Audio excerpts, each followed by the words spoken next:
Innal hamdalillah nahmaduhu wa nasta'inuhu wa nastaghfiruh wa na'udzu billahi min syururi anfusina wa sayyiati a'malina may yahdihillahu fala mudhillalah wa may yudlilhu fala hadiyalah. Asyhadu an la ilaha illallah wahdahu la syarikalah wa asyhadu anna Muhammadan abduhu wa rasuluh. Ya ayyuhalladzina amanu ittaqullaha haqqa tuqatih wa la tamutunna illa wa antum muslimun, amma ba'd. Fa inna afdalal hadisi kitabullah wa khairal huda huda Rasulillah sallallahu alaihi wasallam wa syarrul umur muhdatsatuha wa kullu muhdatsatin bid'ah wa kullu bid'atin dhalalah wa kullu dhalalatin finnar. Ma'asyiral muslimin, para hadirin yang berbahagia, alhamdulillah segala puji bagi Allah Subhanahu wa taala yang telah memberikan kepada kita semua nikmat ini, nikmat kesehatan, nikmat kelapangan waktu, nikmat Islam dan nikmat sunnah yang tidak bosan-bosannya kita syukuri kepada Allah Subhanahu wa taala. Dan kalau kita berupaya untuk menghitung nikmat Allah, tidak akan mampu kita hitung. Mudah-mudahan Allah Subhanahu wa taala berkenan menambah nikmat-nikmatnya kepada kita semua. Salawat dan salam juga tidak bosan-bosannya kita limpahkan untuk Nabi kita Muhammad sallallahu alaihi wasallam yang telah menunjuki kita kepada agama yang lurus, agama yang hak, sehingga kita dapat berjalan menuju Allah Subhanahu wa taala, berjalan di atas siratal mustaqim, dan kita berharap semoga Allah Subhanahu wa taala menjadikan kita semua hamba-hamba yang beruntung dan berbahagia mendapatkan syafaat Nabi kita Muhammad sallallahu alaihi wasallam pada hari kemudian kelak. Salawat dan salam tidak lupa juga kita limpahkan untuk keluarga beliau, sahabat-sahabat beliau, dan siapa saja yang mengikuti beliau sampai hari kemudian kelak. Ikhwani fiddin, ma'asyiral muslimin, rahimani wa rahimakumullahu jami'an. Pada kesempatan yang berbahagia ini kita akan membicarakan satu permasalahan di dalam agama kita, yaitu mengenai masalah hutang piutang. Mungkin masalah ini sering dibahas, tapi tidak mengapa kita bahas kembali, karena kata pepatah kita, lancar gaji karena diulang. Dalam Islam tentunya muamalah hutang piutang adalah muamalah yang dibolehkan, dan ini masuk dalam bab at-ta'awun 'alal birri wat taqwa, saling tolong menolong dalam kebaikan dan ketakwaan. Jadi semboyan utang piutang itu harus ta'awun, saling tolong menolong, bukan membinasakan, mengeruk keuntungan sebanyak-banyaknya dari muamalah hutang piutang. Allah Subhanahu wa taala berfirman, wa ta'awanu 'alal birri wat taqwa wa la ta'awanu 'alal itsmi wal 'udwan. Tolong menolonglah kamu dalam mengerjakan kebaikan dan takwa, dan jangan kamu tolong menolong dalam berbuat dosa dan maksiat, pelanggaran. Namun walaupun hutang itu dibolehkan, sebaiknya seorang muslim hendaklah menghindarinya, karena hutang itu dapat mendatangkan kehinaan dan menjadi sebab terhalangnya seorang hamba masuk surga. Bahkan bisa menjadi sebab terjerumusnya ia ke dalam neraka.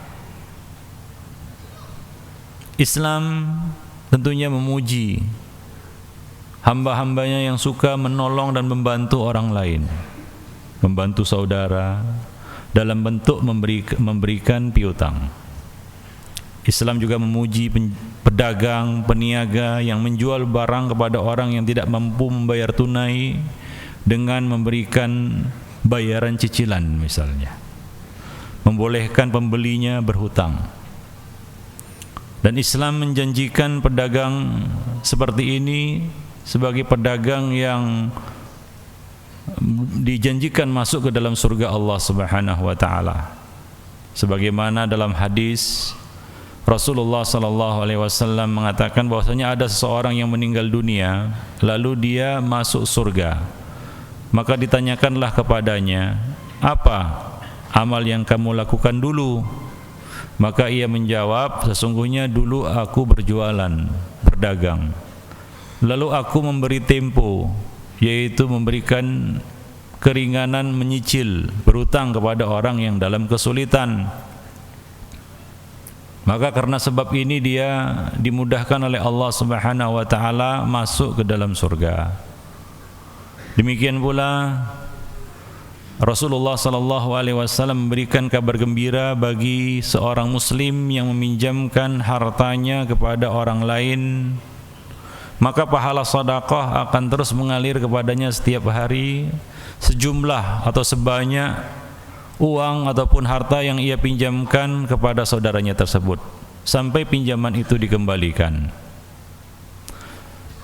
Namun hendaknya kita memiliki niat yang baik ketika memberi hutang kepada saudara kita sesama muslim, bukan untuk mengeruk keuntungan, tapi semata-mata mengharap pahala dari Allah Subhanahu wa taala, membantu saudara kita yang kesulitan.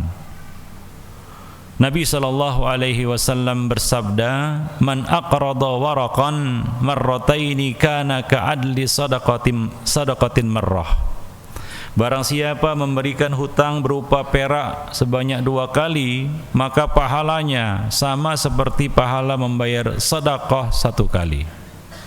Jadi ini merupakan satu bab keutamaan, bab ta'awun, membantu saudara kita. Dan Rasulullah sallallahu alaihi wasallam mengatakan, "Allahu fi aunil 'abdi ma kana al-'abdu fi auni akhih." Allah senantiasa membantu seorang hamba selama hamba itu membantu saudaranya. Jadi bagi orang yang memberikan piutang atau membantu saudaranya dalam bentuk memberikan hutangan, maka niatnya haruslah niat ta'awun, niat membantu, bukan mencekik. Karena kalau tujuannya adalah untuk mencari keuntungan, dia akan jatuh kepada praktik riba. Hutang itu banyak jenisnya. Ada hutang yang baik, yaitu hutang untuk sesuatu yang penting, seperti misalnya untuk mendamaikan dua pihak yang bertikai. Ini termasuk gharimin yang berhak mendapatkan zakat harta.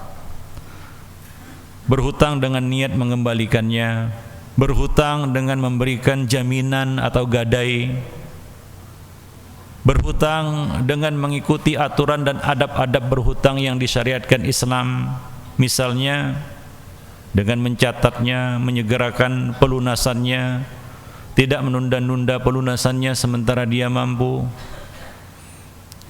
Nah, piutang itu hutang piutang seperti ini pernah dilakukan oleh Nabi sallallahu alaihi wasallam semasa hidup beliau.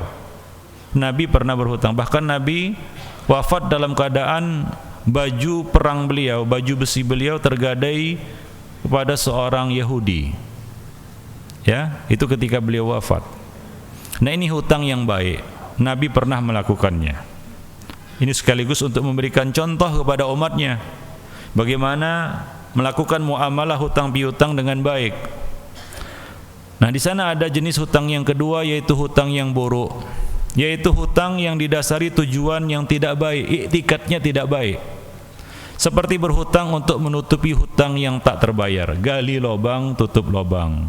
Sebagian orang melakukan praktik seperti ini. Berhutang untuk sekedar bersenang-senang, berfoya-foya, seperti penggunaan kartu kredit tanpa batas. Akhirnya dia tercekik hutang. Ini hutang yang buruk. Berhutang dengan niat meminta, ini hilah, tipu muslihat. Karena meminta tidak diberi, maka digunakanlah istilah hutang. Pinjamlah, padahal niatnya minta itu. Oleh karena itu orang-orang yang seperti ini biasanya enggak mengembalikan hutangnya. Karena niatnya memang awalnya itu meminta. Tapi karena enggak diberi juga, maka terucaplah dari lisannya berhutang. Ya, kejadiannya seperti ini, biasanya hutang itu tidak dikembalikan. Karena memang tidak ada niat baik dari yang berhutang untuk mengembalikan hutang. Nah, demikian. Orang yang berhutang dengan niat tidak mengembalikannya itu dianggap sebagai pencuri. Ya, orang yang berhutang, siapa saja yang berhutang dengan niat tidak mengembalikannya, maka dia dianggap sebagai pencuri. Suhaib al-Khair radhiyallahu anhu meriwayatkan dari Rasulullah sallallahu alaihi wasallam bahwa beliau bersabda, ayyuma rajulin yadinu dainan wa huwa mujmi'un alla yuwaffiyahu iyyahu laqiyallahu sariqan.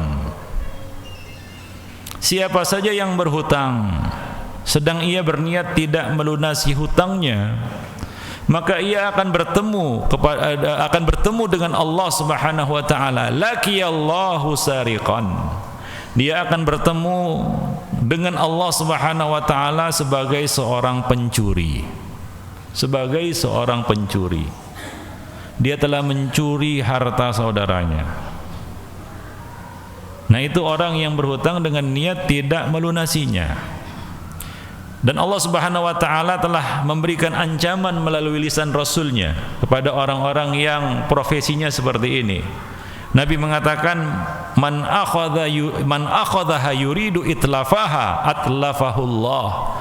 Barang siapa meminjam harta orang lain dengan niat ingin memusnahkannya, maka Allah akan memusnahkan dirinya. Allah akan membinasakan dan memusnahkan dirinya. Baik itu yang dipinjam berupa barang maupun uang.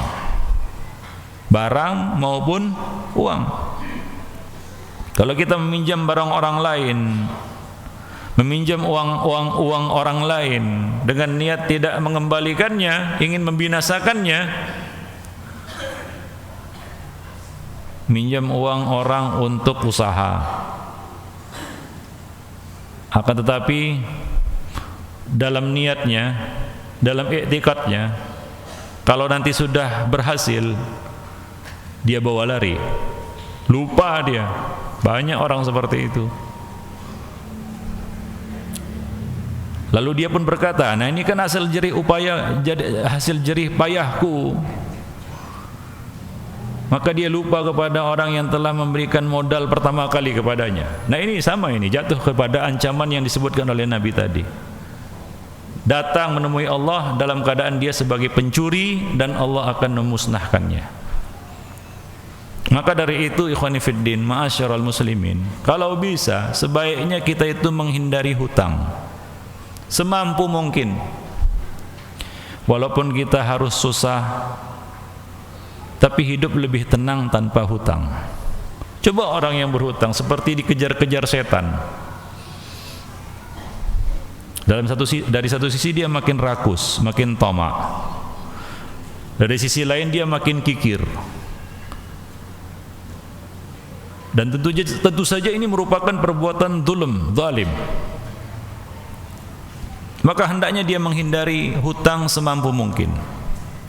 Kecuali memang benar-benar keadaan memaksanya, dan kita berlindung kepada Allah Subhanahu wa taala dengan keadaan seperti itu. Maka Nabi pernah berdoa meminta kepada Allah berlindung dari kefakiran. A'udzubika minal kufri wa a'udzubillahi minal kufri wal faqri. Ya Allah, aku berlindung kepadamu dari kekufuran dan kefakiran. Karena biasanya kefakiran inilah yang mendorong seseorang untuk berhutang. Fakir hidupnya. Fakir itu adalah orang yang tidak memiliki penghasilan untuk mencukupi dan menutupi kebutuhannya. Maka terpaksalah dia meminta-minta kepada orang lain. Maka dari itu Nabi berdoa berlindung kepada Allah dari kefakiran, dan dihindarkan dari kefakiran. Islam menganjurkan umatnya agar menghindari hutang semampu mungkin. Karena hutang itu adalah penyebab kesedihan di malam hari dan di siang hari, kehinaan di siang hari. Dan hutang juga bisa membahayakan perilaku seseorang. Biasanya kalau seorang itu sudah berhutang, maka dia suka berbohong. Suka berbohong. Apalagi kalau sudah ditagih hutangnya. Nah, terbiasa dia berbohong. Nabi sering berdoa berlindung kepada Allah dari hutang. Hingga para sahabat bertanya, "Ya Rasulullah, Anda sering berlindung kepada Allah dari hutang. Kenapa?" Maka Nabi sallallahu alaihi wasallam mengatakan, "Innar rajul idza gharim fa haddasa fa kadzab wa wa'ada fa akhlaf." Karena sesungguhnya seseorang apabila dia berhutang, maka dia berkata, dia akan dusta. Dia akan berbohong, dusta perkataannya. Kalau dia berjanji, dia akan menyalahinya, menyelisihinya. Janjinya dari besok ke besok itu. Besok, tahun depan, bulan depan,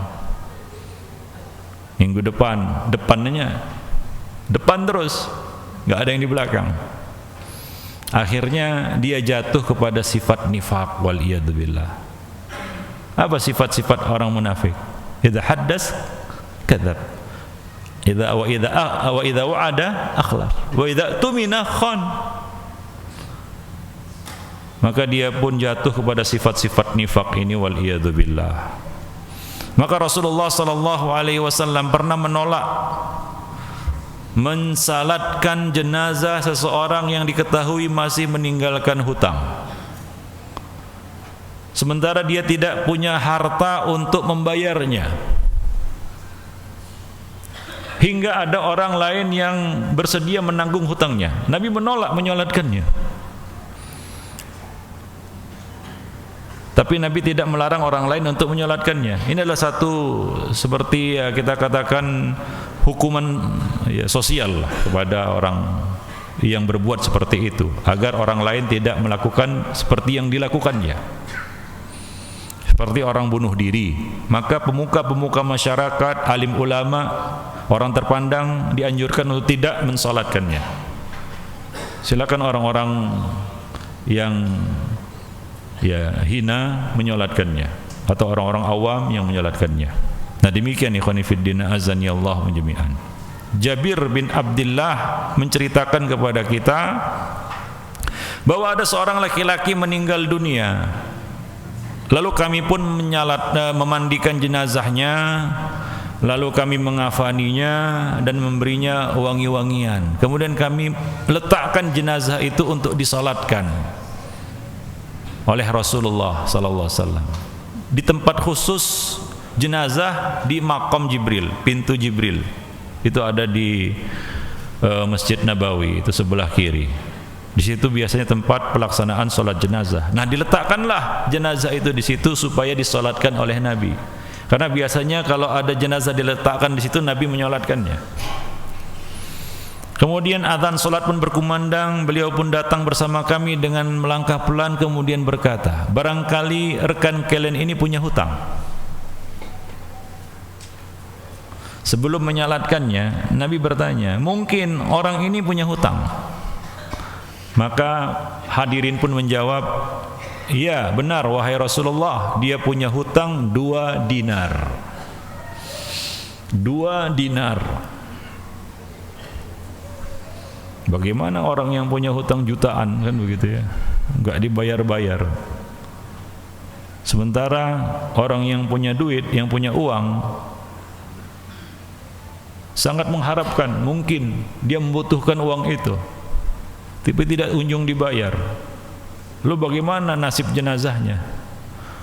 Nah, ini punya hutang cuma 2 dinar. Tapi walaupun 2 dinar, hutang tetap hutang. Dalam hitungan akhirat bukan nilai nominalnya, cuma 1.000 perak, cuma 10.000 rupiah, cuma 500.000, gampang itu, nggak ada nilainya itu, alah, geleng itu kata orang Medan kan gitu. Nanti di akhirat ceritanya bukan nilai nominalnya, Masalahnya adalah kita meninggalkan hutang, itu dia masalahnya. Bukan masalahnya 500 ribu, 100 ribu, mungkin bagi kita nggak ada artinya. Tapi hutang tetap hutang, walaupun 2 dinar. Maka Rasulullah pun mundur.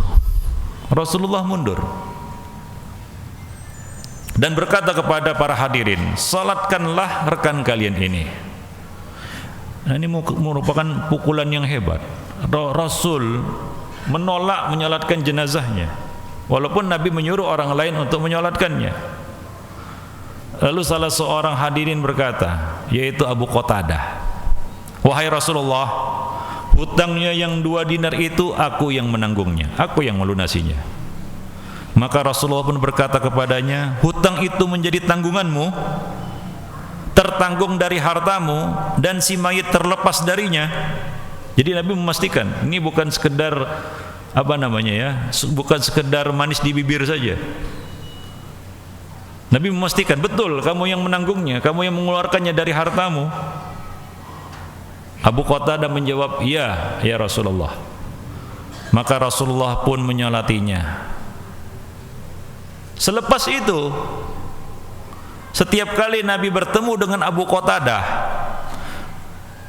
radhiyallahu anhu, beliau selalu berkata, mengingatkan, apakah hutang 2 dinar itu telah engkau lunasi ya Abu Qatadah? Coba lihat itu beratnya masalah hutang piutang ini. Ya, jangan sampai ini menghalangi si mayit ini, karena kamu yang sudah menanggungnya, bersedia menanggungnya. Maka setiap kali bertemu dengan Abu Qatadah, Rasulullah selalu mengingatkannya, apakah hutang 2 dinar itu telah engkau lunasi? Hingga pada akhirnya Abu Qatadah mengatakan, aku telah melunasinya wahai Rasulullah. Maka Rasulullah mengatakan, sekarang barulah segar kulitnya, baru lepas dia. Nah begitu ya khonifidin. Padahal 2 dinar, 2 dinar. Ya, bahkan seorang yang mati syahid akan tertahan dia padahal sudah mati syahid ini karena hutangnya. Yang namanya mati di medan perang itu luar biasa, meregang nyawa. Meregang nyawa itu, siapa yang pernah di sini meregang nyawa? Ngeri.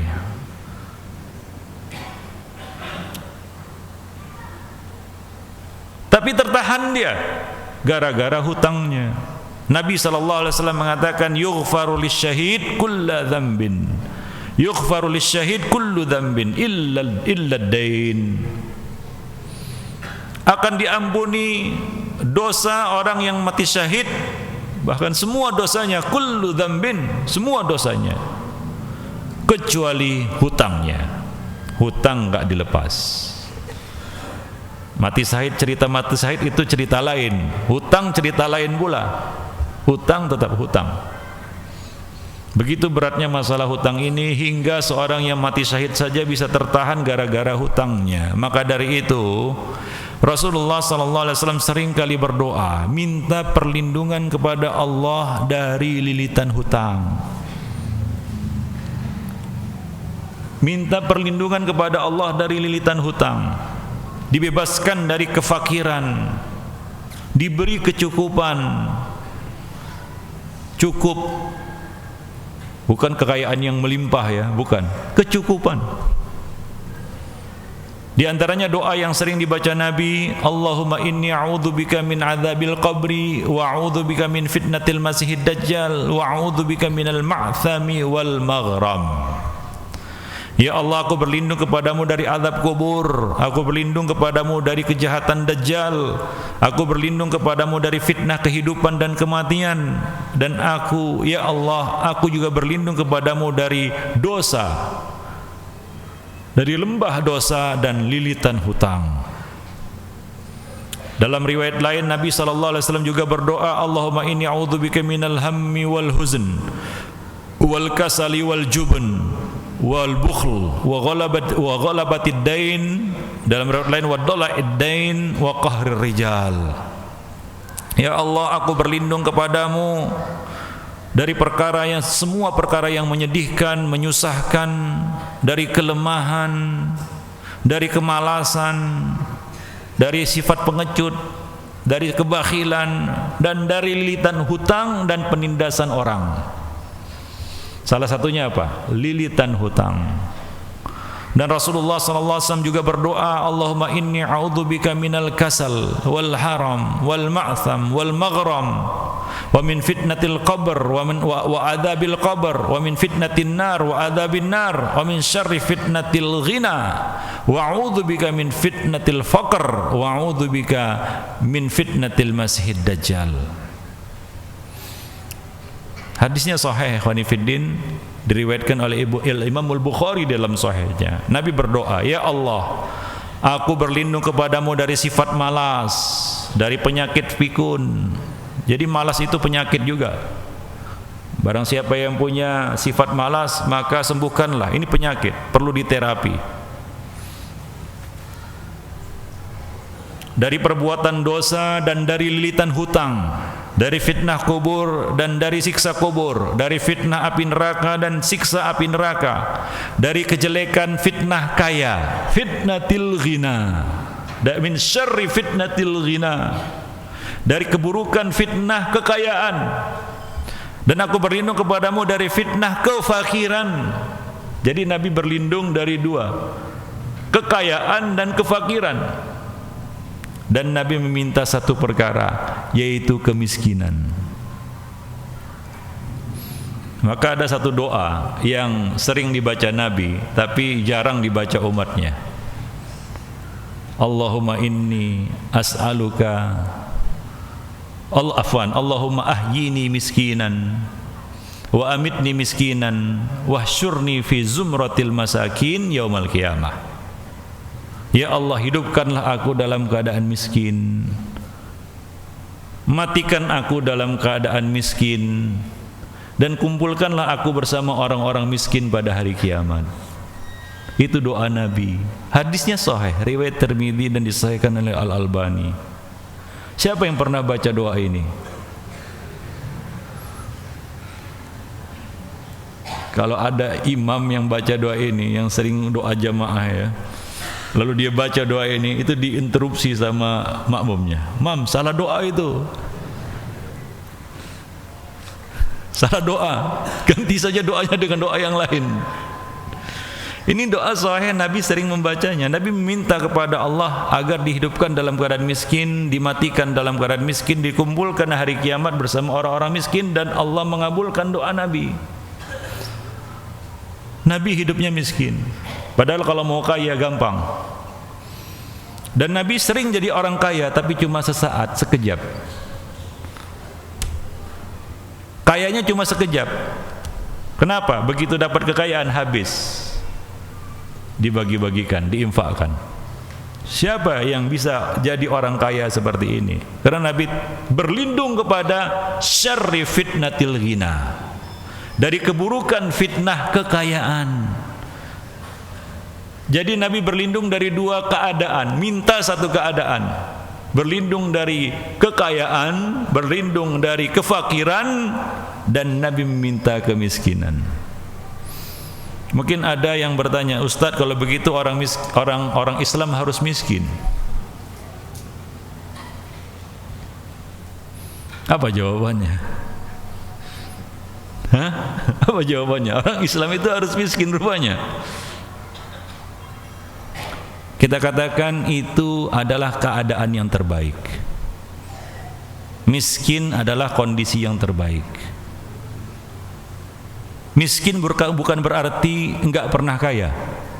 Nabi sering jadi orang kaya. Datang harta dari Bahrain, menumpuk di hadapan beliau.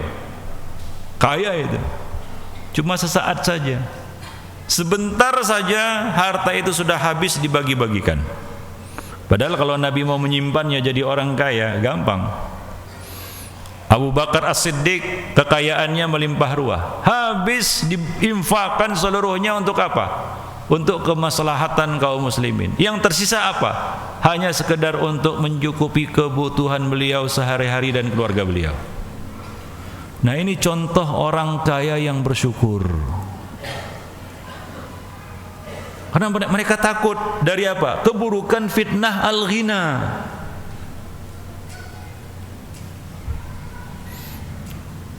Maka kalau kita lihat dari kualitas iman kita pada hari ini, kita semua sekarang ini cocok jadi orang miskin yang bersabar. Lebih cocok jadi orang miskin yang bersabar. Sebenarnya kita ini miskin semua. Siapa yang kaya sini? Miskin itu adalah orang yang mayoritas lah kita katakan miskin. Miskin itu adalah orang yang penghasilannya cukup untuk kebutuhannya, nggak lebih dan nggak kurang. Misalnya sebulan kebutuhannya berapa? 3 juta. Penghasilannya juga 3 juta. Habis. Pas-pasan, itulah miskin. Dan itu sebenarnya enak. Sebagaimana yang antum jalani dan rasakan selama ini. Enak kan? Pas-pasan. Pas perlu, pas butuh ada, kan enak. Gak lebih dan gak kurang. Kan nikmat hidup seperti itu. Jadi nilai tawakalnya juga tinggi. Rezeki besok dicari. Insya Allah kalau kita tawakal kepada Allah, burung saja dapat rezeki. Pergi pagi dalam keadaan kosong perutnya, pulang dalam keadaan penuh perutnya. Itu burung. Kalau kamu bertawakal kepada Allah sebenar-benarnya tawakal, niscaya Allah akan memberikan kamu rezeki. Sebagaimana seekor burung yang pergi pagi dari sarangnya, dari sangkarnya dalam keadaan kosong perutnya, pulang dalam keadaan penuh perutnya. Allah kasih dan bagi rezeki. Karena semuanya sudah dijamin rezekinya. Apalagi kita orang yang taat, mudah-mudahan. Masa Allah Subhanahu wa taala menyia-nyiakan kita? Tak mungkin.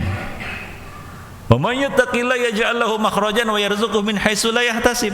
Wa ma indallah la yudraku illa bi taatih. Apa yang ada di sisi Allah itu tidak akan dapat diraih kecuali dengan menaatinya. Kalau kita taat kepada Allah Subhanahu wa taala, jangan takut masalah rezeki. Ikhwani fiddin azanil. Jadi Nabi berlindung, ya, kita kembali kepada pembicaraan kita. Nabi berlindung dari fitnah kekayaan dan dari fitnah kefakiran. Itu salah satu doa yang dibaca oleh Nabi sallallahu alaihi wasallam. Nah, tentunya tidaklah Nabi sallallahu alaihi wasallam memohon perlindungan kepada Allah dari lilitan hutang, melainkan karena keburukan yang dihasilkannya. Hutang menjadi sebab seorang hamba itu hina di hadapan manusia. Hutang menjadi sebab ia diremehkan oleh manusia. Hutang menjadi sebab seorang hamba itu menyimpang perilakunya, dusta perkataannya, ingkar janjinya, hingga manusia pun membencinya. Ya, belum lagi kalau dia ternyata berhutang dengan orang yang tidak soleh. Itu musibah di atas musibah itu. Boleh jadi hilang nyawanya gara-gara hutang. Iya, banyak kejadiannya. Ya, tapi kadang-kadang orang yang berhutang ini juga dia pilih-pilih. Dia pilih orang-orang yang rahim, yang lembut hatinya, yang bisa dimainkan katanya. Ah, kalau si fulan ini gampang nanti urusannya. Gampang ini fulan ini, dia kan baik hati. Kalau nggak bisa bayar paling-paling dimaafkan ya, kan gitu ya. Coba lihat, niatnya juga udah nggak bagus. Ikhwani fiddin, urusan dengan manusia itu di akhirat lebih berat. Kalaulah dia seorang yang baik hati di dunia, belum tentu dia akan merelakan nanti di akhirat. Belum tentu. Kalau kita punya hutang kezaliman dengan seseorang di dunia, lalu kita mengandalkan kebaikan hatinya, kan kadang-kadang seperti itu, diganggunya si fulan, dizaliminya si fulan, dia tahu si fulan ini gak mau balas, dia baik hati, kan begitu ya. Wah.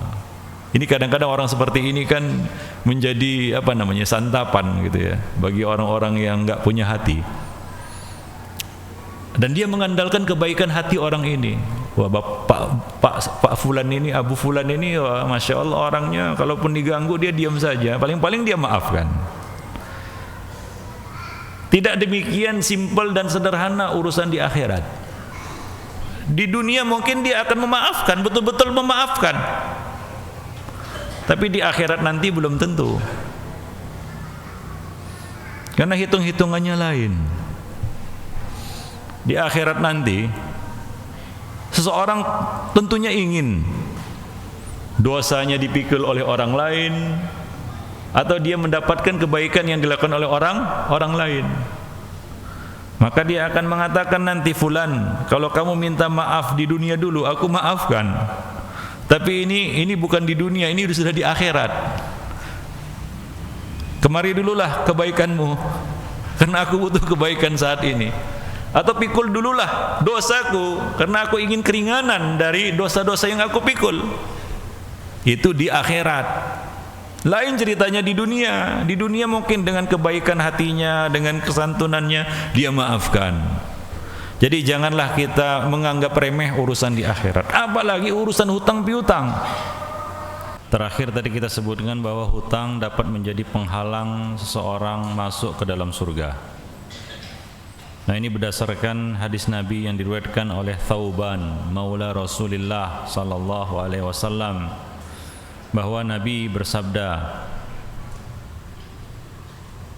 ini hadisnya sahih riwayat Tirmidzi, Ibnu Majah dengan sanad yang sahih. Nabi bersabda, man faraqar ruh al jasada wa huwa bari'un min thalath dakhala al jannah.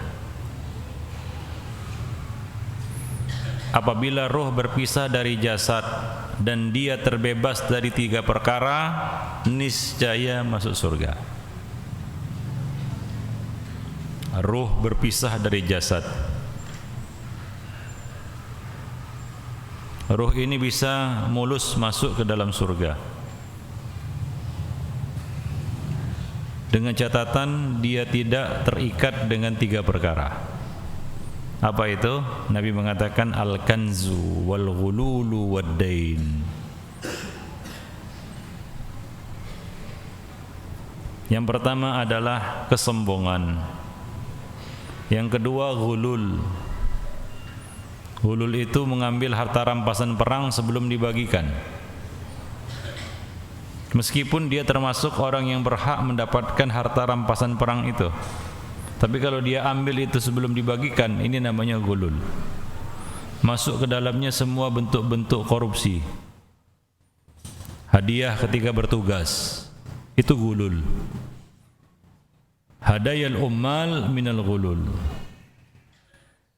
Apalagi hadiah itu memang untuk mempengaruhi pekerjaan dan tugas yang sedang dilakukannya. Dan yang ketiga adalah ad-dain, hutang. Ya, apabila dia masih punya lilitan hutang, maka akan tertahan langkahnya menuju surga.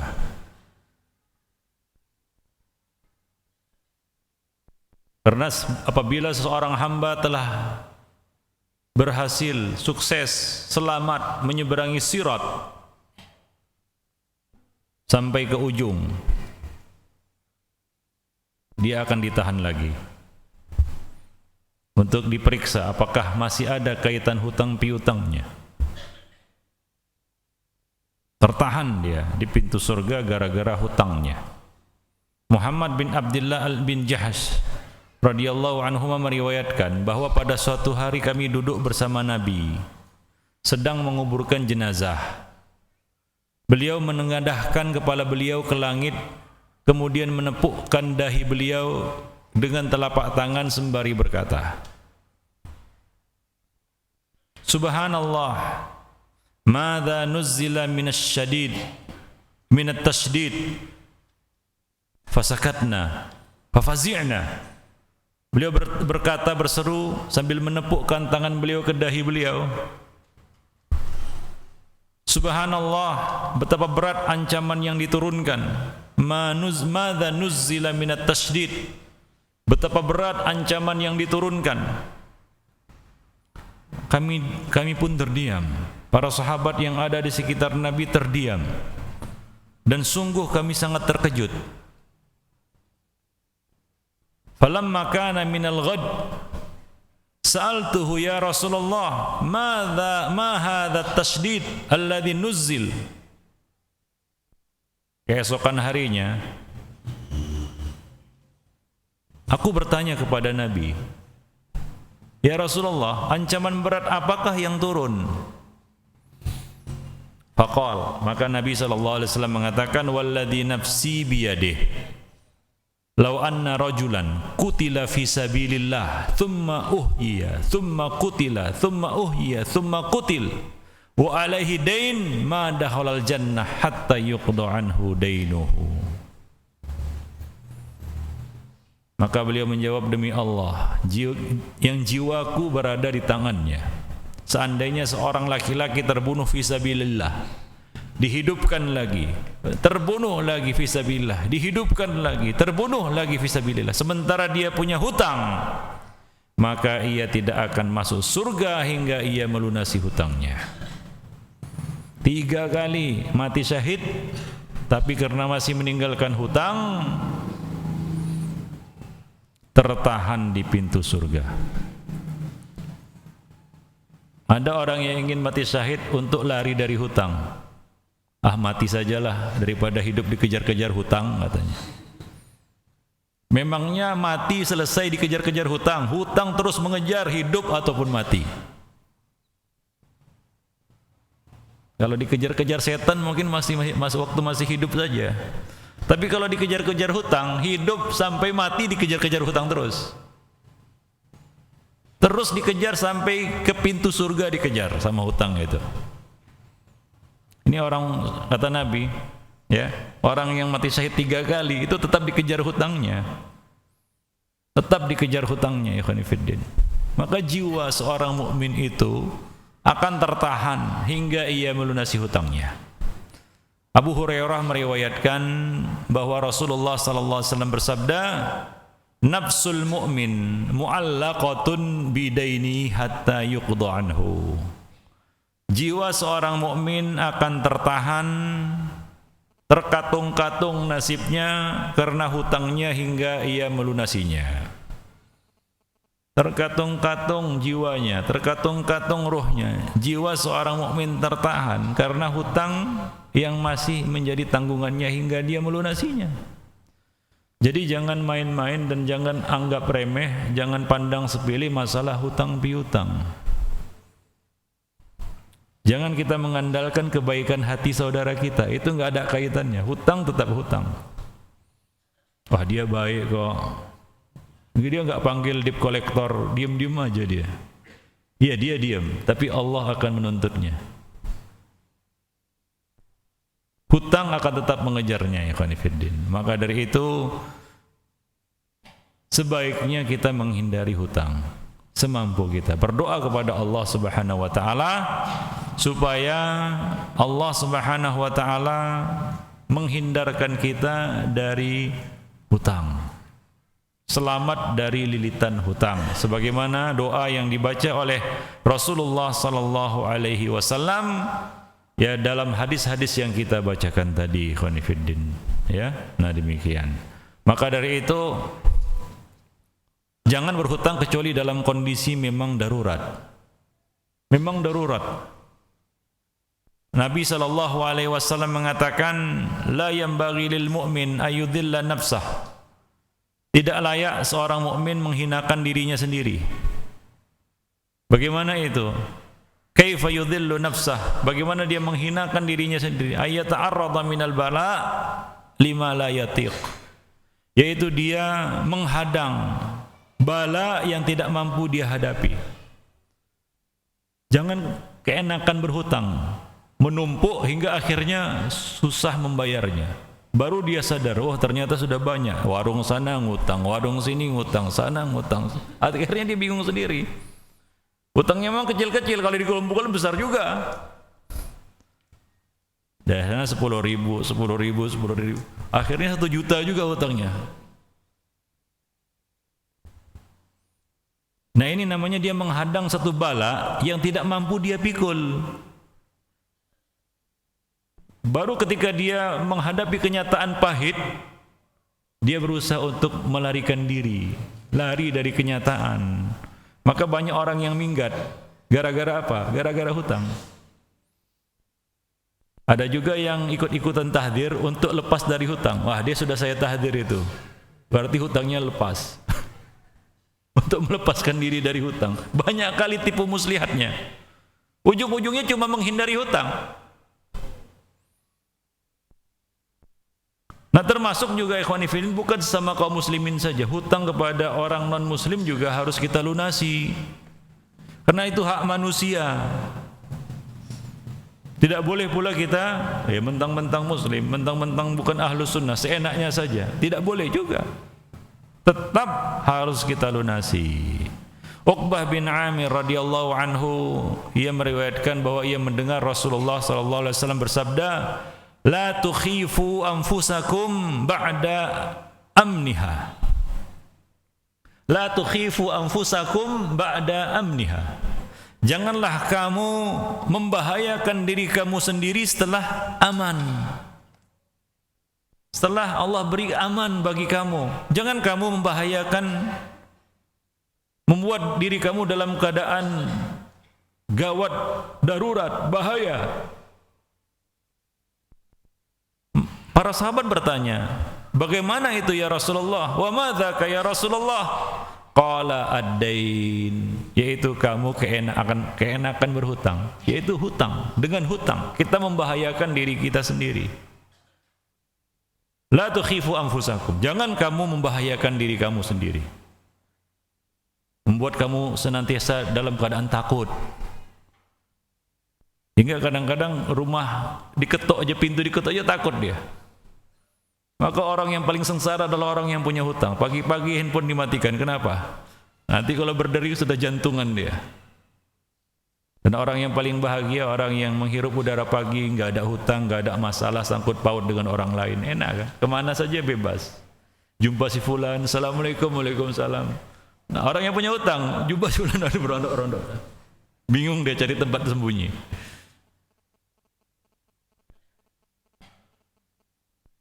Mau keluar rumah pun pikir-pikir. Kalau lewat sana ketemu si fulan, masih punya hutang. Lewat jalan sana, nanti ketemu si fulan pula, masih punya hutang juga dengan si fulan. Akhirnya berondok dalam rumah, nggak keluar-keluar. Kan tersiksa. Jangan kamu membahayakan diri kamu sendiri setelah mendapatkan keamanan. Sebenarnya kalau kita hidupnya itu qanaah, nggak perlu berhutang. Dan ingat bahwasanya masalah hutang ini bukanlah monopoli orang fakir. Bahkan orang-orang kaya banyak yang terlilit hutang, padahal orang kaya. Artinya berlebih. Allah kasih kelebihan harta, tapi banyak hutang. Dihitung-hitung, ternyata apa? Semuanya masih hutang. Ngengkol motor pun bunyinya lain. Masih kredit. Bunyinya lain, bunyinya lain. Tang masih hutang. Mobilnya hutang, rumahnya hutang, motornya hutang, semuanya masih hutang. Bunyinya aja lain. Ikhwani fiddin azanillah wa iyyakum jami'an. Maka dari itu, ya kalau kita tidak memaksakan diri, tidak kita kan memiliki sifat tama, tidak pernah merasa puas, tidak qanaah. Ya memang ya seorang itu akan terjerat kepada yang namanya hutang. Tapi kalau dia mencukupkan dirinya qanaah, qanaah itu adalah kekayaan yang tidak akan habis. Al-qanaatu kanzun la yanfad. Qanaah itu adalah kekayaan yang tidak akan kunjung habis. Maka kalau ingin jadi orang yang paling kaya, jadilah orang yang qanaah. Orang yang cukup. Makan cukup, tidur cukup, semua cukup. Kurang apa lagi? Itu kan nikmat. Seperti yang saya sebutkan tadi, jadi orang miskin, hidupnya pas-pasan, kan enak. Nggak ada beban. Nah, memaksakan diri untuk berhutang, nah ini akan menyebabkan seorang itu hina. Ya, membahayakan dirinya sendiri. Nah, kemudian bagi kita yang berhutang, sungguh-sungguhlah kita melunasi hutang itu. Jika orang yang berhutang memiliki tekad yang sungguh-sungguh dan niat yang kuat untuk membayar hutang, Allah Subhanahu wa taala akan membantunya. Tapi niatnya lurus ya. Allah akan membantunya untuk melunasi hutangnya tersebut. Jika tidak, maka Allah tidak akan memudahkannya. Jadi tidak ada manfaatnya jika hanya sekedar ucapan di bibir saja ingin melunasi hutang, besok fulan ya saudaranya disuguhi besok aja. Makanlah besok itu katanya kan begitu. Besok, dari besok ke besok, akhirnya hutangnya tidak kunjung lunas. Jadi ini hanya ucapan di bibir saja. Maka dia harus bertekad sungguh-sungguh untuk melunasi hutangnya. Kalau perlu mencicil, itu bukti kesungguhan. Ini enggak lari-lari saja, itu namanya enggak punya iktikad baik. Orang yang punya iktikad baik untuk melunasi hutangnya, dia cicil, dia datangi saudaranya yang telah membantunya. Dia minta keringanan, dia berusaha untuk mencicil, bagaimana fulan cara pembayarannya, cara pelunasannya, saya mampunya begini, cicil lah ya setiap hari 1.000 perak, enggak apa-apa. Ya ada kesungguhan. Bukan diam-diam saja, senyap-senyap saja.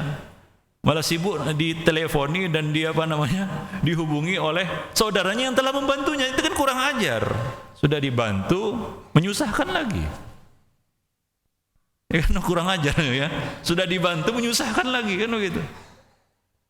Nah, seharusnya orang yang berhutang punya iktikad baik, mendatangi orang yang telah membantunya dengan memberikan hutangan kepadanya dan tidak menekan dirinya. Datangilah dengan santun, kemudian minta keringanan kalau memang kita kesulitan, dan punya iktikad baik untuk melunasi dengan misalnya minta ya bagaimana fulan kalau dicicil. Ada kesungguhan, sungguh-sungguh melunasi hutang, niscaya Allah akan membantu kita untuk melunasinya. Rasulullah SAW mengatakan, man akhadha amwalan nas yuridu ada'aha addallahu anhu. Barang siapa meminjam harta orang lain dan bertekad untuk mengembalikannya, Allah akan membantunya untuk mengembalikannya. Allah akan membantu membebaskan kita dari hutang dan memberikan kita kecukupan. Nabi juga mengatakan, ma min ahadin yadidu dainan fa'alima Allahu annahu yuridu qada'ahu illa addahu Allahu anhu fid dunya. Yang artinya, tidak seorang pun berhutang lalu Allah mengetahui bahwa ia berniat untuk melunasinya, ya, dan Allah Maha tahu apa yang tersembunyi dalam hati manusia, melainkan Allah akan melunasi untuknya di dunia. Kalau berkehendak cukup mengatakan kun fayakun, selesai hutang kita. Kalau dapat bantuan dari Allah Subhanahu wa taala, yang susah jadi mudah. Tapi kalau enggak ada iktikad baik, memang ya tujuannya untuk memusnahkan harta orang lain atau menyusahkan orang lain, tidak tahu berterima kasih. Apa kata Nabi? Man lam yashkurin nas la yashkurillah. Orang yang tidak berterima kasih kepada orang lain, kepada manusia, dia tidak berterima kasih dan tidak bersyukur kepada Allah Subhanahu wa taala. Kufur. Nah, kufur itu ancamannya adab yang pedih. Wala in kafartum inna adzabi lasyadid.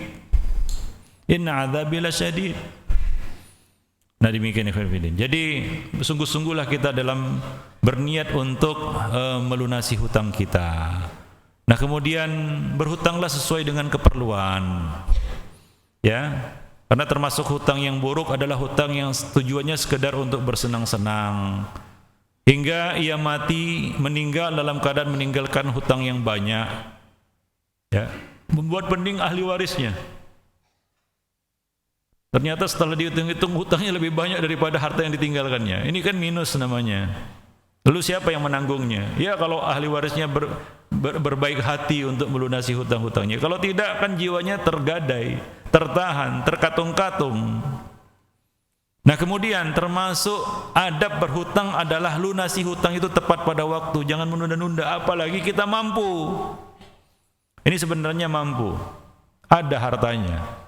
Bahkan harta simpanannya banyak, tanahnya di mana-mana, hutang nggak kunjung dibayar. Kadang-kadang manusia itu punya sifat kikir, termasuk kikir dalam melunasi hutang. Itu kikir juga itu. Ada duitnya tapi nggak dilunasi, ditahan-tahan. nanti keburu mati. Nah demikian. Nabi mengatakan matalul ghani zulmun. Ya, matalul ghani zulmun. Orang yang mampu dan menunda pelunasan hutangnya itu adalah orang yang zalim. Kezaliman. Jadi itu termasuk bentuk kezaliman. Dan kezaliman itu adalah kegelapan pada hari kiamat. Ya, ittaqudz zulm fa innadz zulma dzulumatun yaumal qiyamah. Jadi tepat waktulah kita di dalam melunasi hutang kita, dan lunasilah hutang itu dengan cara yang baik.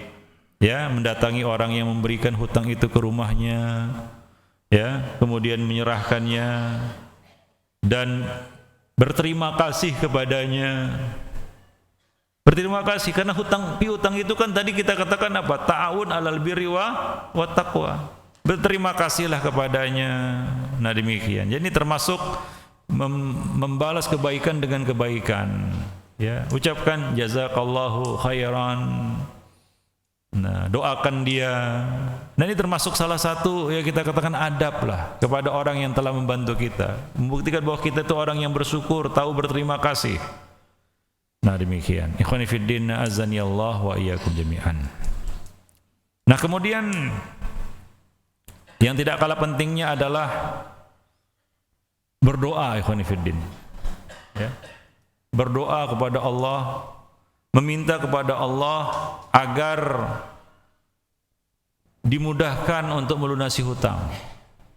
Karena doa itu, orang-orang bilang doa itu nisful ikhtiar, separuh ikhtiar manusia itu doa. Kalau kita terlilit hutang, bersedih hati karena banyak hutang dan kita ingin melunasinya, padahal kemampuan ya boleh dikatakan kurang, maka jangan lupa usaha doa. Ikhtiarnya dengan doa, minta kepada Allah Subhanahu wa taala. Nabi SAW mengajarkan kepada kita beberapa doa agar dimudahkan Allah dalam melunasi hutang. Di antaranya adalah doa yang diajarkan Nabi, satu hadis yang diriwayatkan oleh Ali bin Abi Thalib radhiyallahu anhu. Ia meriwayatkan bahwa ada seorang budak yang ingin melunasi penebusan dirinya. Ini budak al-mukatab namanya. Dia ingin membebaskan dirinya dari hutang, ya, agar dirinya bebas, merdeka. Maka ia pun berkata, sesungguhnya aku tidak mampu lagi melunasi penebusan diriku, maka bantulah aku. Ia datang kepada Ali bin Abi Thalib, minta bantuan supaya dia dapat melunasi hutangnya. Maka Ali bin Abi Thalib pun berkata kepadanya, maukah kamu aku ajari satu kalimat yang diajarkan oleh Rasulullah, yang sekiranya engkau memiliki hutang setinggi gunung, niscaya Allah akan melunasinya. Siapa yang hutangnya setinggi gunung di sini? Sebanyak apapun hutang, bacalah doa ini, mudah-mudahan Allah akan membantumu. Ini diajarkan oleh Nabi SAW kepada Ali bin Abi Thalib. Apa itu? Yaitu doa, mungkin sebagian dari kita sering mendengar doa ini atau membaca doa ini, yaitu Allahumma kfini bihalalika an haramika waghnini bifadlika amman siwak. Allahumma kfini bihalalika an haramika waghnini bifadlika amman siwak. Ya Allah, cukupilah aku dengan rezeki yang halal sehingga aku terhindar dari yang haram, dan cukupkanlah aku dengan kenikmatanmu, dengan karuniamu, sehingga aku tidak perlu minta kepada selainmu. Ini doa dibaca, mudah-mudahan Allah membantu kita untuk melunasi hutang kita. Jangan malu dan berat untuk berdoa. Doa itu kekuatan kaum muslimin. Nabi mengatakan, innama tunsaruna wa turzakuna. Dalam riwayat lain ada lafal turzakuna. Sesungguhnya kamu mendapat pertolongan dan rezeki bidu'afaikum, melalui orang-orang lemah. Melalui apanya? Orang lemah enggak punya kekuatan. Melalui apanya? Bidu'aihim wa ikhlasihim. Dengan doa mereka dan keikhlasan mereka. Kalaulah kita orang lemah, Jangan lupa berdoa. Kekuatan kita adalah doa.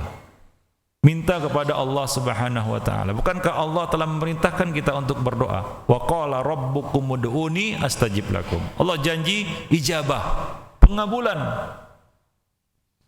Maka orang yang memberanikan dirinya untuk berdoa, maka dia telah membuka pintu pengabulan dari Allah Subhanahu wa taala. Pintu pengabulan doa.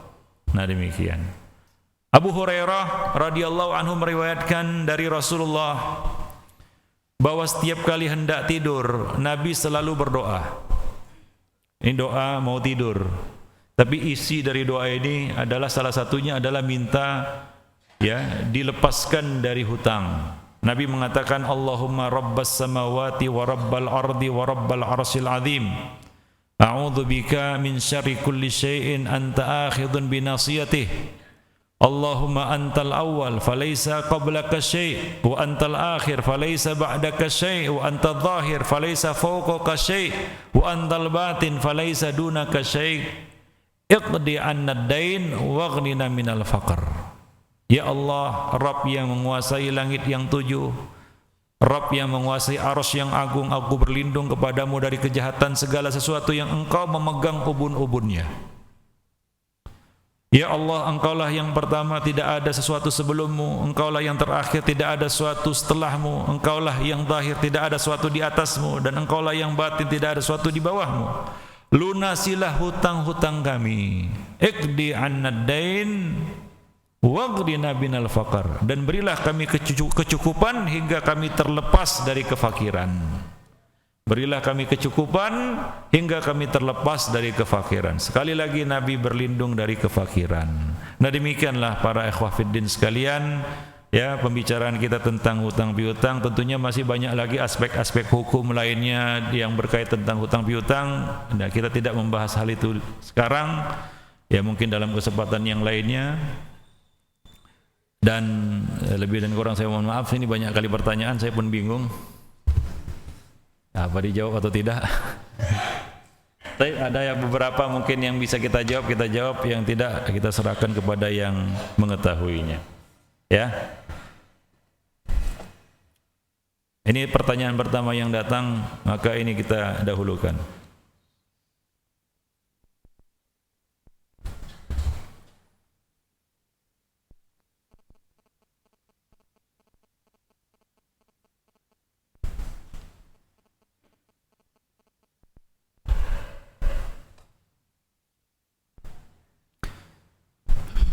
Ustadz, jika kita berhutang dan berniat mengembalikannya setelah punya uang, tentunya mengembalikannya setelah punya uang. Tapi qadarullah, jika kita mati sebelum sempat melunasi hutang tersebut, bagaimana ya Ustadz? Innamal a'malu binniyat. Kalau kita punya niat yang lurus, ingin mengembalikannya, Allah akan membantu kita melunasinya. Mungkin Allah menggerakkan hati orang lain, ahli waris kita untuk melunasinya, atau saudara kita yang lain untuk melunasinya, atau Allah membuka hati saudara kita yang membantu kita itu untuk memutihkan hutang kita. Allah akan membantu melunasinya dengan cara yang tidak kita duga-duga. Tapi ingat, memang sungguh-sungguh kita ingin mengembalikannya. Dan bukan hutang yang buruk tadi, hutang untuk gali lubang tutup lubang, hutang untuk sekedar berfoya-foya. Walaupun ini tujuannya untuk mengembalikannya, tapi ini adalah termasuk jenis hutang yang buruk. Wallahu a'lam bishawab.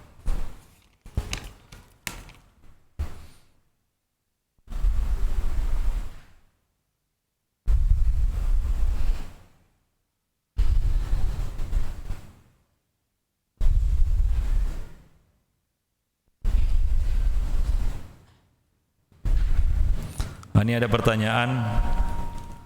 Ini pertanyaan jujur sekali. Ustadz, apabila ada seseorang bekerja dengan penghasilan pas-pasan, namun ia tabung dari sisa kebutuhan untuk rencana masa depan, seperti menikah dan buka usaha, namun ia tinggalkan infak dan sedekah, apakah yang demikian termasuk orang yang kikir? Ikhwani fiddin azanillah wa iyyakum jami'an. Sebenarnya kalau kita pintar memanage harta, pertanyaan ini tidak akan muncul. Sedekah itu bukan harus menguras tabungan. Ya.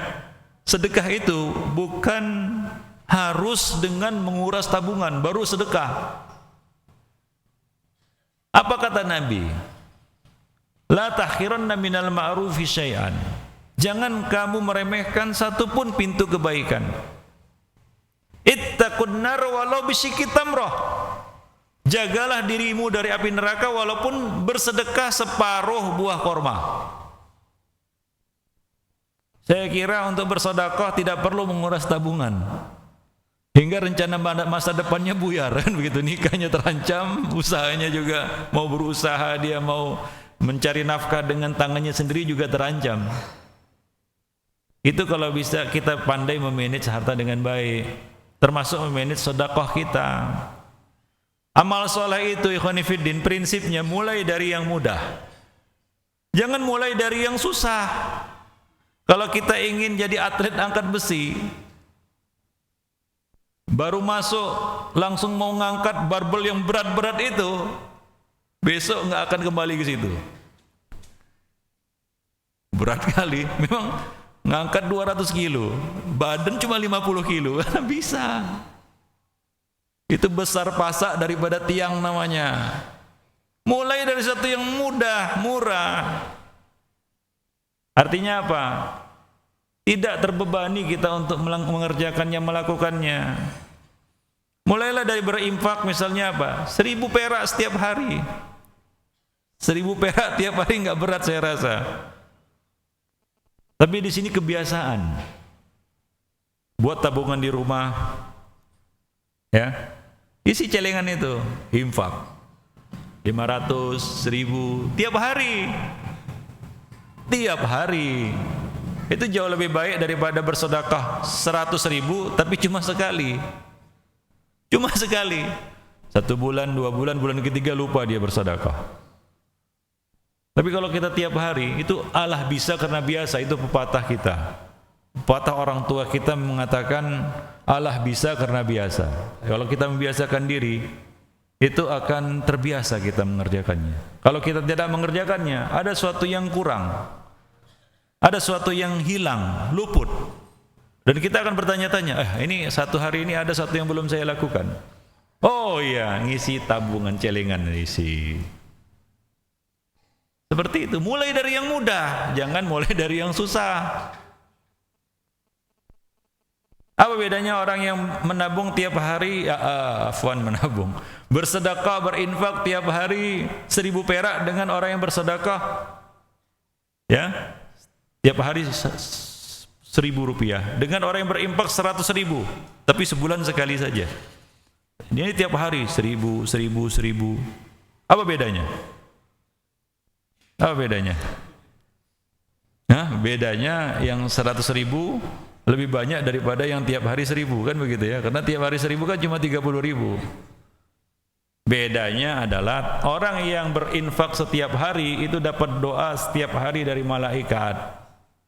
Allahumma a'ti munfiqan khalafa. Tiap hari dia dapat doa itu. Itu dia. Ya, di samping itu apa? Dia akan terbiasa bersedekah. Sama seperti kita terbiasa bawa handphone. Tiba-tiba keluar rumah nggak bawa handphone, sudah 10 km dari rumahnya, balik lagi gitu untuk ngambil handphone saja. Kenapa? Ada yang hilang, ada yang lupa. Nah, begitu yang namanya kebiasaan itu. Nah, demikian. Jadi ini sebenarnya tidak berat. Berinfak itu tidak berat. Tapi mulailah dari yang mudah. Jadi ini tidak mengancam masa depannya, tidak mengancam proyek nikahnya juga, dan tidak harus menguras tabungannya.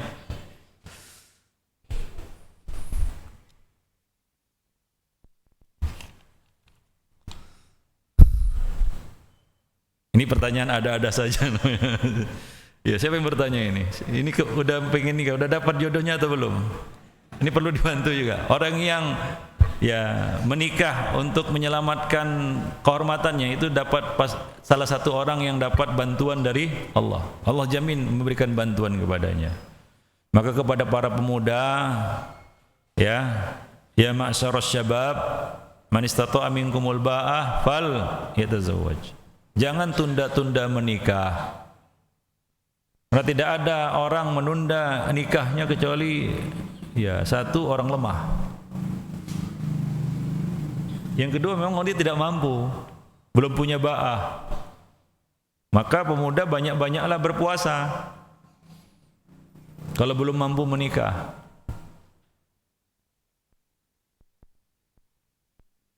Bagaimana hukumnya meminjam barang yang tidak diketahui pemiliknya? Oh, salah baca. Olehnya kecil. Bagaimana hukumnya meminjam barang yang tidak diketahui oleh pemiliknya?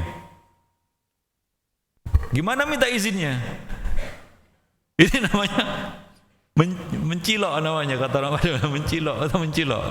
Mencuri ini kan begitu ya. Enggak diketahui oleh pemiliknya. Ya kalau kita pinjam barang ya permisilah. Ya minta izin. Saya pinjam barangmu dalam waktu sekian hari, insya Allah akan dikembalikan, kan seperti itu. Kalau diam-diam saja itu namanya mencuri. Aneh juga ini.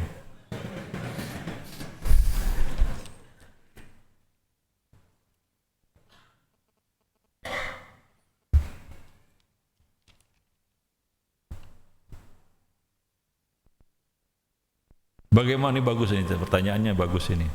Bagaimana caranya tawakal yang mendatangkan rezeki? Nah, ini luar biasa pertanyaannya ini. Ini mendatangkan inspirasi ini. Tawakal yang mendatangkan rezeki. Sekarang yang dikejar rezekinya atau tawakalnya? Kalau yang dikejar tawakalnya, insya Allah dapat rezekinya. Tapi kalau yang dikejar rezekinya nggak dapat tawakalnya, pilih mana? Ikhwani fiddin, tawakal itu tentunya harus dengan ikhtiar, usaha. Harus dengan usaha. Usaha yang ditempuh itu harus usaha yang halal. Baru kemudian kita bertawakal dengan sebenar-benarnya tawakal, haqqat tawakkulih. Seperti itu disebutkan di dalam hadis. Sebenar-benarnya tawakal. Sebenar-benarnya tawakal itu adalah tawakal yang disertai dengan usaha. Mau rezeki tapi bermalas-malasan, mana bisa? Nah, kalau tidak membunuh penyakit malas, karena ini susah ini. Karena salah satu penyakit rohani yang perlu diterapi adalah penyakit malas. Senangnya nganggur, bangga jadi pengangguran. Pengangguran berdasi kata orang. Ya, kalau kita benar-benar tawakal dengan sebenar-benarnya tawakal kepada Allah Subhanahu wa taala, wa may yatawakkal 'ala Allah fahuwa hasbuh. Allah akan mencukupinya. Masalahnya yakin atau enggak yakin. Rezeki itu dari mana? Dari siapa? Dari Allah Subhanahu wa taala. Kalau Allah sudah buka pintu rezeki, Allah akan mudahkan. Kita percaya itu.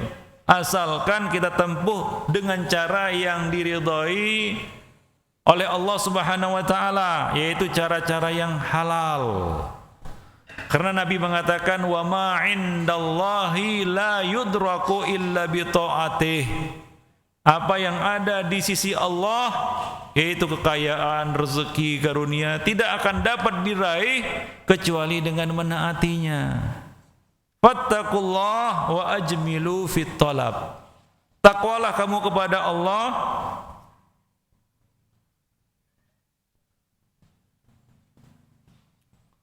dan bersahajalah kamu di dalam mencari rezeki. Bersahaja.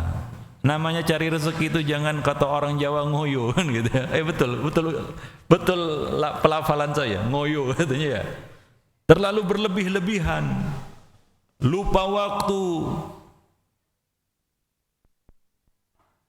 Hingga gara-gara cari rezeki lupa taklim. lupa keluarga, lupa lingkungan, sibuk terus. Ditanya, kemana fulan? Lagi cari duit. Ini lagi cari nafkah. Cari nafkah itu kan wajib. Wah, pakai dalil pula itu. Hebat kali ya. Pakai dalil ya, wajib. Ya siapa bilang nggak wajib? Memang wajib, baguslah wajib. Tapi ingat, bukan hanya satu kewajiban di dunia ini. Itu yang dia lupa. Banyak kewajiban lainnya. Sholat wajib, menuntut ilmu wajib, menjaga keluarga dari api neraka wajib, mendidik keluarga wajib, menyambung tali silaturahim wajib. Ini gara-gara satu kewajiban ini, semua kewajiban lainnya dikorbankan. Nah ini kan namanya nggak arif. Ya, itu tidak boleh kita melaga, membenturkan satu kewajiban dengan kewajiban yang lainnya. Itu tidak arif. Nah banyak orang yang seperti itu dalihnya. Wah, saya ini kan sibuk mencari nafkah. Ada waktunya. Jangan ngoyo, kata orang Jawa tadi. Ya, jangan berlebih. Ajmilu fit talab, bersahaja-sajalah dalam mencari nafkah ini. Kalau kita ambil manfaat fikihnya, ajmilu fit talab, termasuk dalam hal mengambil untung. Jangan terlalu banyak. Jadi cari untung sampai 5.000%. Ya itu kan, ya wajar-wajar sajalah. Hidup ini sewajarnya saja. Kalau nggak wajar, ya namanya kurang ajar. Ya kan? Nah demikian. Sewajarnya saja mencari nafkah ini. Nah kalau demikian, niscaya Allah Subhanahu wa taala akan memudahkan urusan kita. Kalau tidak, apapun yang Allah berikan kita enggak akan merasa puas. Sudah banyak rezeki diberikan, tapi merasa belum dapat rezeki. Kan banyak orang seperti itu. Sudah berjibun rezeki diberikan Allah kepadanya, tapi dia masih mengeluh, wah saya kok enggak dapat rezeki ya. Luar biasa. Dia lupa. Begitulah manusia. Dikatakan manusia karena nasia terus, lupa terus. Nah demikian. Ya insya Allah kalau kita taat kepada Allah, Allah jamin rezeki. Wa ma min dabatin illa 'ala Allahi rizquha. Semua yang makhluk Allah ini, Allah jamin rezekinya. Sudah ada tertulis rezekinya. Tinggal kita melakukan usaha yang halal, yang diridhoi oleh Allah Subhanahu wa taala. Nah demikian ikhwan fillah rahimani wa rahimakumullah jami'an. Nah ini sering juga ditanyakan tentang hutang piutang ini. Kalau sudah bicara hutang, pasti pertanyaan ini muncul ini. Apa itu? Pak Ustadz, bagaimana caranya membayar hutang orangnya sudah tidak diketahui keberadaannya? Ya kan? Sering muncul pertanyaan seperti ini kan? Ini pertanyaan kan sudah tahu jawabannya. Gimana mau bayar hutang orang yang nggak ada? Lucu juga. Yang nggak tahu keberadaannya gimana membayar hutangnya. Nah, tapi di sini ada satu poin yang kita bicarakan ya khonifuddin. Kenapa hal ini sampai terjadi? Kenapa hal ini bisa terjadi? Ada beberapa kemungkinan. Kemungkinan pertama adalah dia melupakan hutangnya hingga orang yang telah berbuat baik kepadanya sampai hilang. Lalai terhadap hutangnya, hingga orang yang telah membantunya sudah pindah keluar kota entah kemana. Barulah ditanyakan, Ustadz saya mau bayar hutang tapi orang yang entah kemana. Ya selama ini bagaimana? Mungkin karena kelalaian kita. Orang yang berhutang itu dialah yang harus proaktif, kreatif. Maksudnya apa? Ya dia cari tahu. Wah ini saya punya hutang dengan si fulan, dicatatnya kan begitu ya. Fulan, alamatnya sekian. Tiap hari dia dia pantau. Fulan masih di situ ya. Saya masih punya hutang ini. Jangan pindah dulu ya. Kalau pindah kasih tahu. Ah begitu. Itu namanya orang punya hutang. Ini nggak diam-diam saja. Udah hilang orangnya baru. Ustadz, ini orangnya udah kemana? Ini namanya nggak jujur. Sama saja ada unsur kekurangan ajaran juga kan begitu ya. Dialah yang harus proaktif karena dia sudah dibantu. Ini enggak diam-diam saja kan begitu. Ya udah hilang orangnya baru dia ribut. Oh, ini kayak ini Mr. Bean. Ya sudah hilang orangnya baru dia sibuk. Ustadz saya mau bayar hutang ini tapi orangnya udah entah kemana. Ya selama ini bagaimana?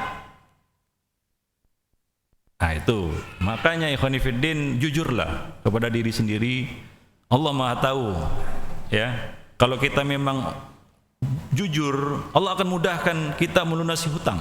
Kan ada kisah itu, orang yang dia masukkan duit itu ke dalam apa namanya? Kayu. Pernah dengar cerita itu kan? Allah mudahkan hingga sampai uang itu ke tangan orang tersebut. Tapi kalau kita nggak jujur, memang ingin lari kan begitu ya, ingin berkhilah, melakukan tipu muslihat, atlafahullah, Allah akan memusnahkan. Jadi hati-hati ikhwan fillah. Mungkin itu karena kelalaian kita. Ini pertanyaan seperti mungkin kelalaian kita yang berhutang sehingga orang itu akhirnya hilang entah kemana. Maka Allah memerintahkan kita untuk menulis apa? Hutang kan? Tujuannya apa? Mencatat. Bukan hanya jumlahnya saja yang dicatat, catat juga namanya, tanggal pelunasannya, alamat rumahnya. Kalau sekarang kan lebih lengkap lagi, emailnya, nomor teleponnya, nomor PIN BB-nya kalau perlu kan begitu ya. Semuanya dicatat. Kalau ada apa-apa, dia dapat mengetahui keberadaan orang, melacak keberadaan orang ini. Walaupun pindah dia tahu. Dan dia terus proaktif. Dia yang tanya, "Fulan, saya masih punya hutang." Oh ya. Nah, jadi yang punya hutang yang mengingatkan kepada orang yang telah membantunya. Seperti itu adab berhutang. Bukan diam-diam saja kan begitu ya, udah hilang orangnya baru sibuk. Nah, jadi kembali kepada kita, kejujuran kita. Maka dari itu orang yang niatnya memang betul-betul sungguh-sungguh melunasi hutangnya, Allah akan bantu. Tapi kalau tidak, Allah susahkan urusannya seperti ini. Kan susah ini, susah lah. Sementara hutang nggak akan lepas karena alasan seperti ini.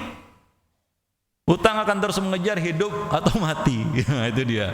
Nah, itu saja mengenai ikhwan fillah. Lebih dan kurang saya mohon maaf ya, karena sudah letih juga dari pagi sampai malam. Mudah-mudahan ini bermanfaat. Insyaallah pada kesempatan yang lain kita masih akan sambung mungkin dengan hutang piutang. Subhanakallah bihamdik asyhadu an la ilaha illa anta wa astaghfiruka wa atubu ilaik.